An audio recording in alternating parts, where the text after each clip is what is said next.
తన ప్రభువులను కాపాడుకోవడానికి వాయువేగంతో పాతాళలోకానికి చేరుకున్న ఆంజనేయ స్వామికి సగం మొసలి సగం వానర రూపంలో ఉన్న వింత జీవి ముఖద్వారం వద్ద కాపలా కాస్తూ కనిపిస్తుంది. ఆ జీవి మకరధ్వజుడు అనే తన పుత్రుడని, మహాసముద్రాన్ని దాటుతుండగా నీటిలో పడ్డ తన పేదవిడు ఒక మొసలి గ్రహించడం వల్ల జన్మించాడని తెలుసుకుని ఆశ్చర్యపోతారు హనుమంతుల వారు. తన పుత్రుడిని యుద్ధంలో ఓడించి పాతాళలోకంలోకి ప్రవేశిస్తారు.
పాతాళలోకంలో అడుగుపెట్టిన పవనపుత్రుడు మహిరావణ మరియు అహిరావణ సోదరులతో భీకరపు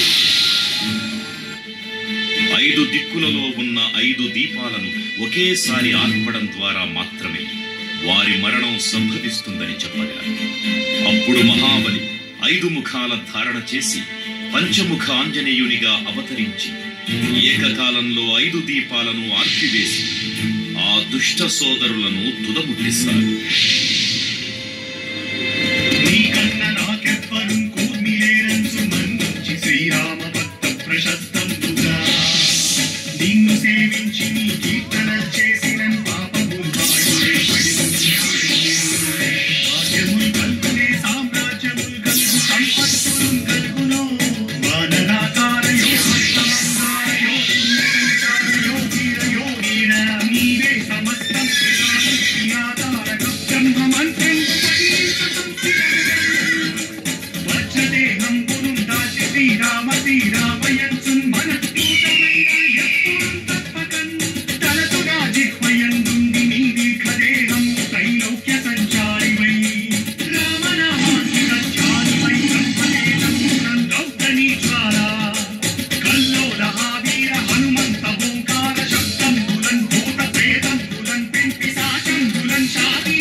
నమస్తే నమో వాయుపుత్ర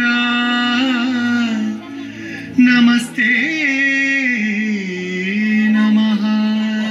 తూర్పు దిక్కున చూసే శ్రీ హనుమాన్ ముఖం సర్వపాపాలను హరించేదిగా, దక్షిణ దిక్కున చూసే శ్రీ నరసింహుని ముఖం శత్రుభయాన్ని పోగొట్టి విజయం చేకూర్చేదిగా, పశ్చిమ దిక్కుని చూసే శ్రీ గరుడ ముఖం భూత ప్రేత తాంత్రిక భయాలను పోగొట్టేదిగా, ఉత్తర దిక్కు వైపు చూసే శ్రీ వరాహ ముఖం గ్రహదోషాలను హరింపజేసి అష్టైశ్వర్యాలను అందించేదిగా, ఆకాశం వైపు చూసే శ్రీ హయగ్రీవ ముఖం విజ్ఞానాన్ని, విజయాన్ని, ఉత్తమ జీవిత భాగస్వామిని అందించేదిగా పురాణాలు చెబుతున్నాయి. కావున భక్తులారా, అన్ని విధాలుగా మనలను ఆపుకునే శ్రీ ఆంజనేయ స్వామిని మనసారా స్మరించుకొని తరించండి. శ్రీ శ్రీ శ్రీ మహావీర బజరంగ బలికి